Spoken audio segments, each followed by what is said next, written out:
Mesdames et messieurs, ravi de vous retrouver dans quelques minutes au premier étage du forum du livre bien évidemment, pour notre rencontre, ces rencontres que j'affectionne tellement, du samedi à 15h30.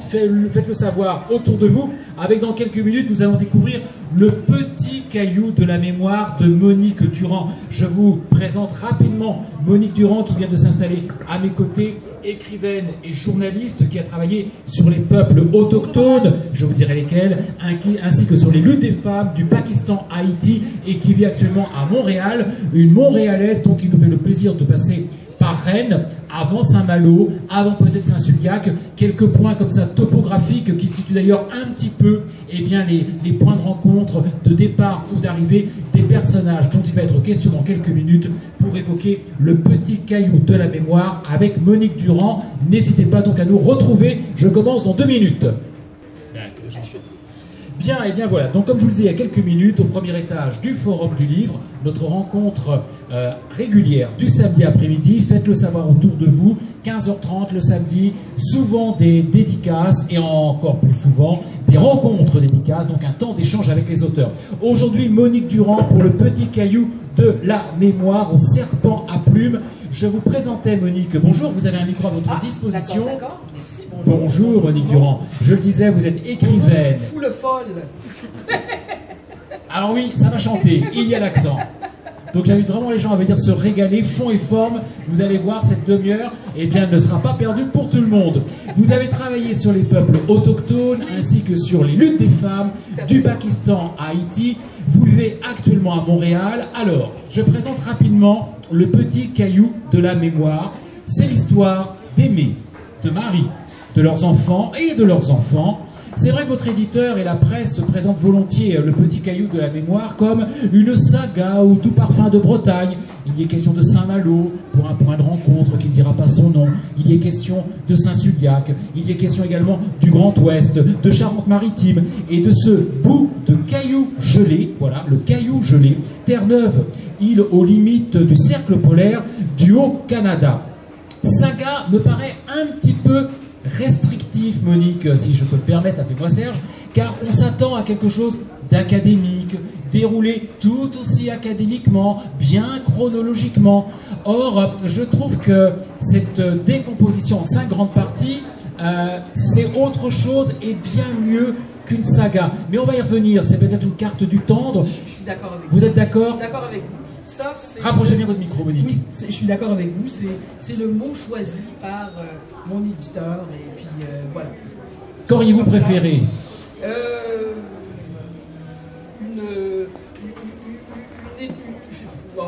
Épopée? Une sorte d'épopée, d'études, de génération, de transmission générationnelle. C'est vrai qu'il est question de 5 générations dans ce livre.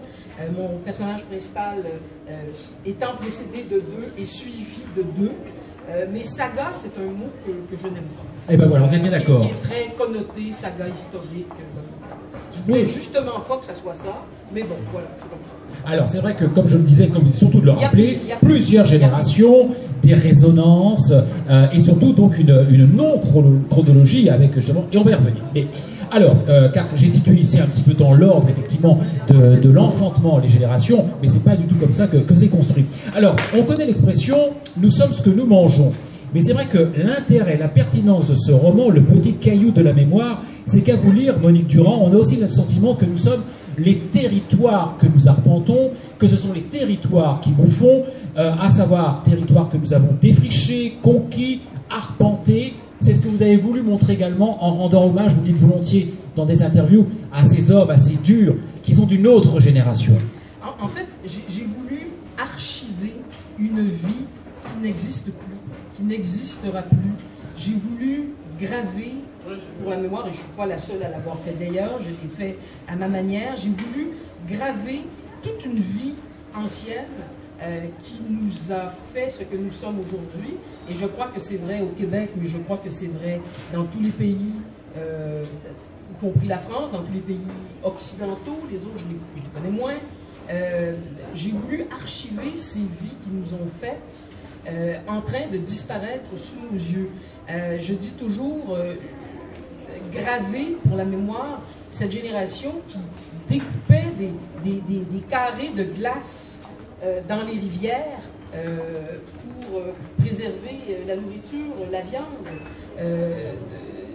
Cette génération, ces générations qui vivaient sans téléphone, sans radio, sans voiture, sans électricité, et c'est des gens qui vivent encore aujourd'hui, que nos parents, nos grands-parents, et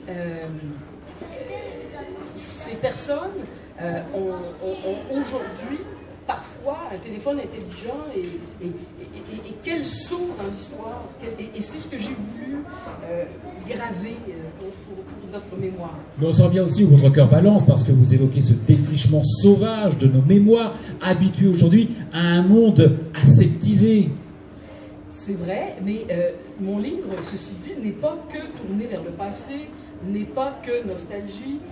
Mon personnage principal est suivi de 2 générations, dont celle de son petit-fils, qui est un jeune homme tout à fait moderne, qui vit avec des colocs, qui change aux 6 mois, qui est musicien, qui est gay, imaginez-vous donc, et qui le dit, et qui a une correspondance avec son grand-père, où il en est question ouvertement.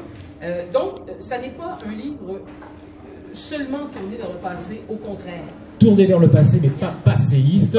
Et vous avez très très bien effectivement resitué les choses. En même temps, il y a des pages d'une beauté phénoménale, terrible. On voit bien comment, notamment lorsqu'on est dans le passé, du temps des premières générations, comment, ne serait-ce qu'on va revenir notamment sur William, mais comment tout ce monde est empli, et emplit vos personnages de beauté, de solitude, d'émerveillement, de détresse. Il y a quand même un personnage qui chasse l'orignal, c'est bien cela, hein, oui, voilà, oui, oui. Depuis au moins l'âge de 8 ans. Ce que vous appelez ici le cerf. Le cerf. Le cerf. Qui le chasse au moins depuis l'âge de 8 ans, carabine sur l'épaule. Non, l'élan.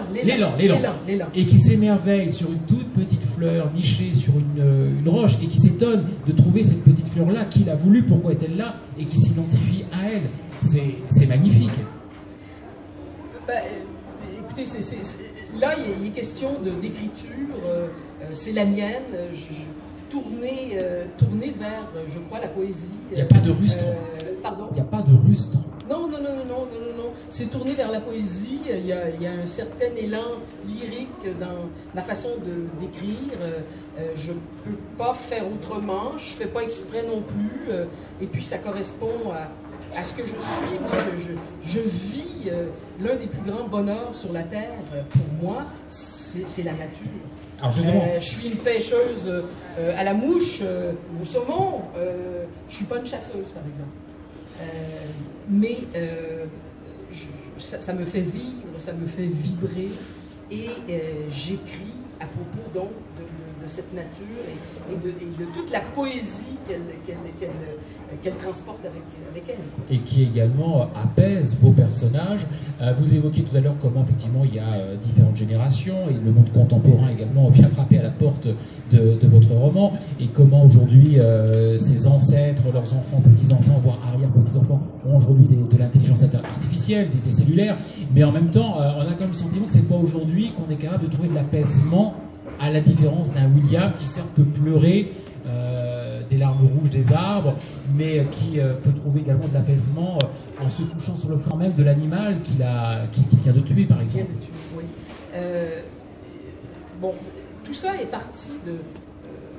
écoutez, j'habite un pays l'été, j'habite un pays qui s'appelle la Gaspésie, une région absolument magnifique, une région maritime, et mes voisins ont largement inspiré ce livre-là.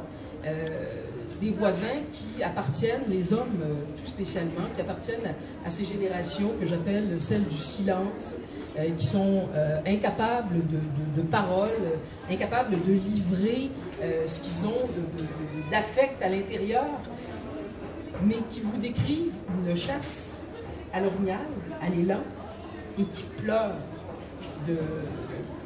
à la fois de beauté, d'effroi, et c'est ce que j'ai essayé de transmettre. On fait ça depuis que le monde est monde. Il y a des hommes qui chassent. Donc vous allez dire aujourd'hui on chasse moins pour manger, c'est vrai. Mais cette génération que je décris, celle de mon personnage principal, était défaite sur tout. Ils allaient de défaite en défaite, de difficulté en difficulté, de misère en misère. Ils étaient vainqueurs une seule fois. C'était quand ils tuaient la bête. Et ils en pleuraient. Et d'ailleurs, moi, ça m'a toujours ému. Transition toute trouvée, j'avais relevé ces lignes. Alors les hommes pleurent, après effectivement avoir tué la bête. Ils tombent à genoux, ils disent la prière rouge des arbres. C'est quoi la prière rouge des arbres? C'est une façon, tout simplement parce que la chasse a lieu l'automne et les arbres rougissent et ces hommes-là tombent littéralement à la renverse quand ils ont réussi à tuer la bête. Et puis il y a une maladie, une vraie maladie qui s'appelle la fièvre de l'élan. En anglais, c'est buck fever. Ils sont tellement impressionnés juste avant quand ils sentent l'animal qui s'en vient. On entend les bruits, là, le bruit, c'est des animaux immenses, c'est gros comme un éléphant. Alors, quand l'éléphant traverse la forêt, on l'entend, et plus il se rapproche, plus la tension monte, et ils sont pris d'une fièvre, d'une vraie fièvre physique. Et ce que je décris dans mon livre, ils se mettent à trembloter, ils se mettent à sangloter, ils ne sont plus capables d'arrêter, tellement ils sont impressionnés par ce qui s'en vient. Donc c'est un vrai phénomène physiologique. Ah, absolument. Non, ça c'est tout à fait vrai. Et ce qu'on leur dit de faire pour guérir ça, pour s'arrêter, parce qu'évidemment, ça peut chasser la bête. Si la bête entend ce tremblement, bon, on leur dit de prendre à bras-le-corps un arbre et de le serrer pour essayer de mettre fin à cette espèce de réaction physique. Donc, c'est une scène que je décris, évidemment que je trouve extrêmement impressionnante, mais c'est vous dire ce que cette chasse à la bête grandiose fait aux hommes. En effet. Faisait aux hommes. Vous venez d'évoquer ces hommes, ces taiseux, qui sont incapables de dévoiler, de dire, de formuler, et vous y faites allusion, j'y arriverai, ce qui peut les traverser, notamment les sentiments, car c'est aussi un grand roman, le terme sentimental est galvaudé, mais c'est un grand roman d'émotion, voilà, sinon de sentiments, pour ne pas mal interpréter, mais d'émotions, souvent d'ailleurs non dites, mais tues, et vous évoquez effectivement comment à un moment, entre la forêt et les femmes, il est dur de choisir. Et finalement, ils disent même pas la forêt, ma femme et ma maîtresse. Non, ils n'arrivent pas à choisir. Ils sont déchirés tout le temps entre les deux pôles. Oui. Peut-être que vous connaissez déjà un peu l'expression coureur des bois. Bon, vous savez, les Québécois et les Nord-Américains, mais je vais parler de ceux que je connais le mieux, les Québécois, ont du sang de coureur des bois dans les veines. Les coureurs des bois, il y a 2 ou 3 siècles, allaient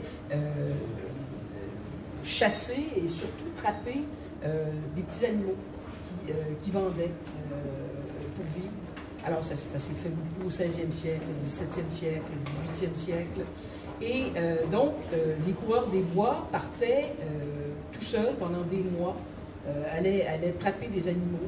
Ils devenaient très souvent amis avec les autochtones qu'ils rencontraient sur leur chemin, qui faisaient la même chose. Et le coureur des bois est une sorte d'archétype de l'homme libre. Plus tu vas au nord, plus tu t'éloignes, plus le péril est grand, plus tu es un homme et plus tu es un homme libre. Et donc, voilà. Alors, mon personnage, évidemment, a été coureur des bois. Il aime aussi les femmes et puis il se demande un jour, à la fin de sa vie, qu'est-ce que finalement j'ai aimé le plus? Est-ce que j'ai courir le jupon ou courir les bois? Voilà. Est-ce que ai-je été à courir les forêts comme ça? Ai-je été un homme libre? Il n'en est pas tout à fait certain. En même temps, il dit, savez-vous quoi? L'homme libre, l'homme le plus libre que j'ai rencontré de toute ma vie, c'est ma grand-mère. Oui, il le dit, oui. Et la grand-mère est un personnage important de mon roman, qui était né à La Rochelle, pas très loin d'ici, et qui était sage-femme de son métier, et qui a couru par monts et par vaux, accoucher ses filles, disait-elle, et elle vivait un peu en recluse, et son petit-fils, donc, avait une admiration pour cette grand-mère qu'il trouvait libre. Alors, donc, c'est pour moi aussi l'objet d'une espèce d'interrogation. Qu'est-ce qui fait la liberté? Amour et liberté, sécurité et liberté. Bon, je crois que c'est l'éternel dilemme de toute vie humaine. Est-ce que, pardon, je vous ai interrompu. Est-ce que vous avez des questions? Car moi j'en ai d'autres sous le coude, mais on peut déjà commencer à vous écouter, bien sûr, le public ici parmi nous. Des personnes ont-elles déjà découvert le roman dont il est question? Je le rappelle pour les personnes qui nous entendent ou qui nous ont rejoints, Le Petit Caillou de la Mémoire de Monique Durand. Évidemment, si certaines personnes l'ont déjà lu, c'est plus facile de rebondir sur ses propres impressions. Vous n'hésitez pas à me faire signe si vous souhaitez. Alors évidemment, vous avez évoqué la grand-mère et son petit-fils, et un petit-fils qui entretient une correspondance avec son grand-père. Donc roman pluriel, on est bien d'accord.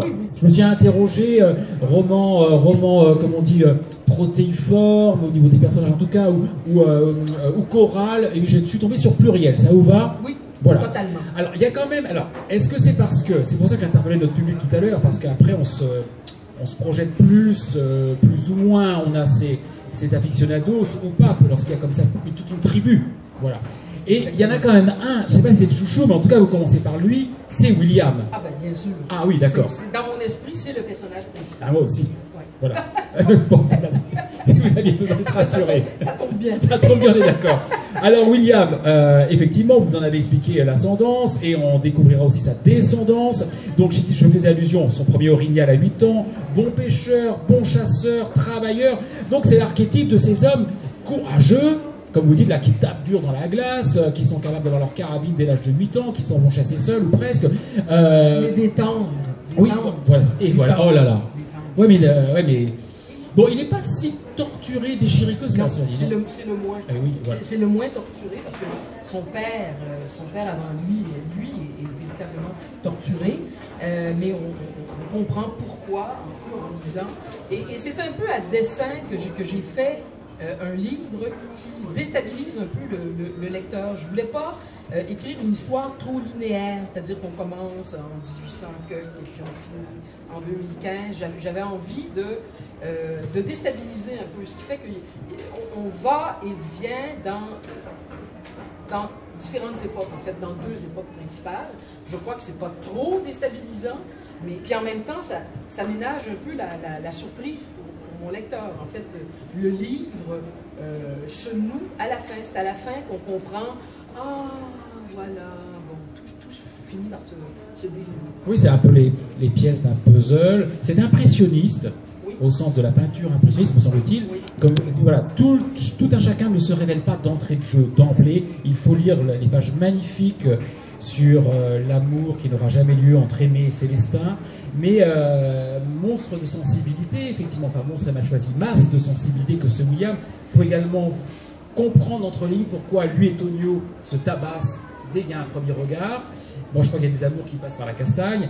Et vous dites à propos de William, parce qu'un homme, ça tient le coup sans rien dire. Ça endure et ça n'est jamais malade, sauf d'amour. C'est tout à fait exact. Et lorsque ça tombe dans le paragraphe, avant et après bien des choses, ça vous cueille. Je peux vous le dire, au futur lecteur, ça vous cueille. Je crois que vous avez parfaitement bien compris les hommes. Ben, écoutez, tant mieux, je suis heureuse de vous entendre, je suis tout à fait honorée de vos propos. Écoutez, je pense que la qualité d'un écrivain, d'une écrivaine, c'est de savoir, je crois, observer. Donc, j'observe, je passe ma vie à observer. Je suis également journaliste, donc c'est un autre type d'observation, mais je passe ma vie à observer dans le but d'écrire. Vous observez à la fois ce qui est physique, mais ce qui est aussi de l'indicible quelquefois. Tout à fait. Et je crois que vous le faites très bien. Alors, il y a des passages tout de même magnifiques, ce sera d'ailleurs ma conclusion, mais si les personnes après veulent intervenir, il n'y a aucun souci.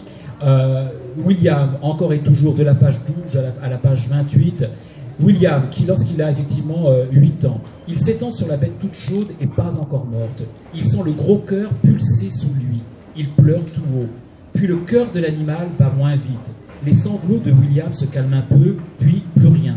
Le cœur du monstre s'est arrêté. William prostré, ne pleure plus, plaqué contre l'énorme cervidé endormi, le nez dans ses longs poils drus, la lune lui au-dessus de leurs deux corps mêlés. La cosmogonie peut-être. Fin du chapitre. Et à la page 29, encore une chasse. Soudain la bête grandiose est là. Les tempes de William battent la chamade. Chaque fois comme la première. Il est sur la terre pour ça, rien que pour ça, pour ces instants-là. La beauté c'est de voir, voir enfin et tirer. On fait comme ça depuis que le monde est monde. On a besoin de cette chair, on a besoin de manger son cœur encore chaud, on a besoin de vivre, de se sentir vivre, on a besoin de gagner sur quelque chose. Alors les hommes pleurent, ils tombent à genoux, ils disent la prière rouge des arbres. Vous savez à qui j'ai pensé, Monique Durand? Non. À Giono. Regarde. Ah ben c'est pas rien. Voilà. Je suis tout à fait honoré. Applaudissements pour Monique Durand, mesdames et messieurs. Merci. Qui reste bien sûr à votre disposition pour échanger avec elle et bien sûr vous dédicacer son ouvrage. J'aimerais peut-être souligner la raison du titre, Le petit caillou de la mémoire. D'abord, ça m'a été suggéré parce que ce livre-là est publié au Québec par un autre éditeur qui s'appelle Mémoire d'Encrier. Et j'ai le bonheur de pouvoir être édité par un éditeur français qui est Serpent Bleu. Pourquoi deux éditeurs? Parce que je crois qu'on n'est jamais mieux servi que par un éditeur du pays. Si j'étais édité en Italie, j'aimerais bien avoir un éditeur italien. Bon. Et donc, si je vous dis tout ça, c'est que c'est l'éditeur français. On a cherché un titre pendant des semaines et des semaines. On faisait des listes de titres qu'on s'envoyait d'un côté et de l'autre de l'Atlantique en essayant de trouver le meilleur. Et finalement, c'est l'éditeur français qui a trouvé ce titre, Le petit caillou de la mémoire. Pourquoi? Il y a le mot mémoire, il y a le mot petit caillou. Mémoire, c'est un peu pour ce que je vous exprimais tout à l'heure. J'ai voulu donc archiver une mémoire de générations anciennes. Et le petit caillou, je ne vous dirai pas mon punch, mais il reste que le petit caillou, c'est le médium que j'ai choisi pour illustrer la transmission d'une génération à une autre. Alors il y a quelque chose de transmis qui est un petit caillou. Ah, je peux quand même... Ah bah vous spoilez si vous voulez, Monique Durand, vous spoilez si vous voulez. Le petit caillou, en fait, c'est un petit bout de la joue de la statue de la Vierge de Grain-Follet à Saint-Suliac, que les marins allaient, où les marins se rendaient avant leur départ pour recevoir la bénédiction de la Vierge. Ils ont fait ça pendant des siècles. Et donc, un de mes personnages se rend avec sa mère avant de prendre la mer, se rend avec sa mère M-E-R-E avant de prendre la mer M-E-R, et s'en va donc saluer et demander la bénédiction de la Vierge de Grain-Follet. Et pendant qu'il est là, la Vierge perd un tout petit bout de sa statue, de son monument, et il le ramasse, il ramasse ce petit bout qui est tombé, et ça devient son petit caillou. Et le petit caillou va se transmettre pendant 5 générations, jusqu'à son petit-fils. Je ne vous en dis pas plus, je ne vais pas vous révéler donc Monique, le petit caillou, voilà. J'ouvrais l'interview et cette présentation en faisant allusion donc à ce bout de terre, Terre-Neuve, territoire, caillou. Vous évoquez vous-même l'anecdote et la transmission de le petit caillou du petit pousset finalement, qui passe semaine à chemin peut-être. Oui, oui. Et je me suis interrogé, pensé, et je me suis, à vous écouter, ce qui me vient aussi peut-être à l'esprit, et je me suis posé la question, c'est de savoir si c'était pas ce petit caillou qui jette dans la chaussure et dans la mémoire, justement, ce qui n'a pas été résolu, et qui vous travaille sur votre lit de mort, et qui quelquefois, comme ces secrets de famille, qui parasitent des générations et des générations. Je suis d'accord avec vous. J'ai essayé à ma façon. Les choses, les bonheurs comme les malheurs, se transmettre d'une génération à une autre. Et parfois, le petit-fils, c'est pas parfois, c'est toujours, le petit-fils, les petits-enfants héritent des bonheurs, des malheurs des générations qui les ont précédés. Et j'ai essayé, donc, à ma façon, de décrire ça. Jamais en disant « Ah, voici, c'est ce qui est transmis ». C'est plus fin que ça. Voilà. Je vous rassure, c'est beaucoup plus fin que ça. Le petit caillou de la mémoire, donc au serpent à plumes. Mais vous continuez bien sûr, Monique, et les personnes peuvent aussi intervenir. Moi, j'ai évoqué par exemple Giono pour ce rapport à la nature et au monde finalement. L'homme est le monde, l'homme est un monde parce qu'il est dans ce monde. Voilà ce qui me venait comme réflexion et que Requien de Giono traduit c'est tellement bien. Mais si les personnes veulent illustrer avec leur propre ressenti à ce point de l'interview, vous n'hésitez pas, monsieur et mesdames, vous n'hésitez pas, ou mesdames et messieurs. Alors moi, Monique, vous soliloquiez toute seule, il n'y a pas de souci. Bon, je vous laisse dédicacer votre ouvrage. Oui, je dédicace l'ouvrage à ceux et celles que ça intéresserait. Est-ce que vous êtes allé à Terre-Neuve? Ah ben oui, pour écrire ce livre-là, j'y suis allée 4 fois. Parce qu'il est aussi question de ça, Terre-Neuve, je me suis mise à chercher des traces de Terre-Neuva à Terre-Neuve. Parce que vous savez, quand la France a été conquise par l'Angleterre, évidemment, Terre-Neuve est passée sous le régime anglais, mais les Français ont négocié la possibilité de pouvoir continuer à pêcher sur le pourtour de Terre-Neuve. Et donc, ils venaient, mais ils n'avaient pas le droit de s'installer à Terre-Neuve. Et évidemment, celui qui devait arriver est arrivé, il y en a beaucoup qui ont triché. Et donc, il y a des Français qui ont triché, ont rencontré femmes, et se sont installés sur l'île de Terre-Neuve. Au début un peu en clandestin. Et donc, j'ai essayé de retrouver des traces de francitude à Terre-Neuve, ce qui est relativement rare. Les Terre-Neuviens, comment dirais-je, c'est une mémoire qui, pour le moment, est un peu boudée à Terre-Neuve. Ils préfèrent de beaucoup la mémoire des Vikings, la mémoire des Basques, la mémoire des Français, plus ou moins. Alors, on espère que ça viendra un jour, qu'il y aura un véritable circuit touristique, historique, organisé autour des traces françaises.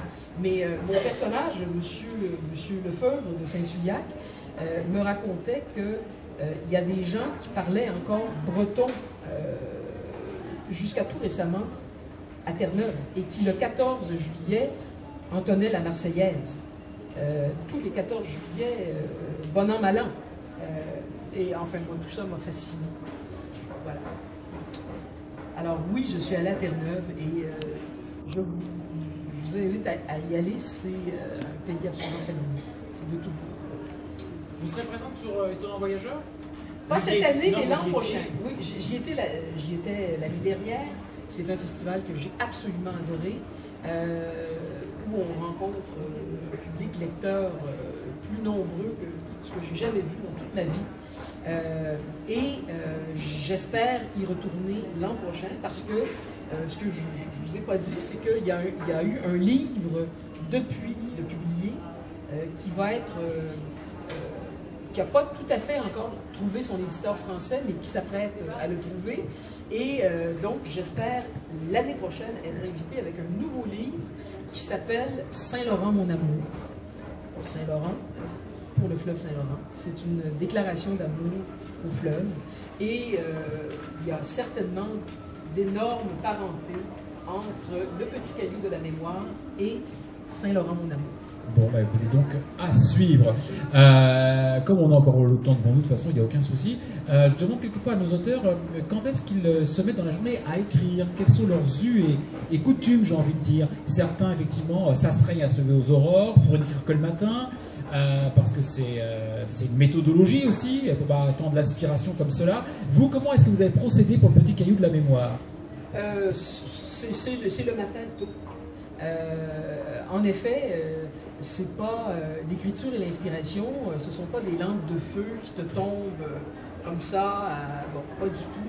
C'est du travail. Il y a beaucoup de gens qui me disent « Ah, je rêve d'écrire. » Ben moi, je leur dis « Tu t'assois et tu écris. » C'est la seule façon. Donc, il n'y a rien à attendre de surnaturel, là, pas du tout. Donc voilà, moi, mes matins sont réservés à ça. Mais mes matins avant ce que j'appelle ma vraie journée, parce que moi, je mène 3 vies de fronde. Je suis journaliste, je suis écrivaine et j'ai un emploi à plein temps auprès des communautés autochtones du Québec. Donc, c'est pour ça que ça m'oblige à travailler tôt le matin.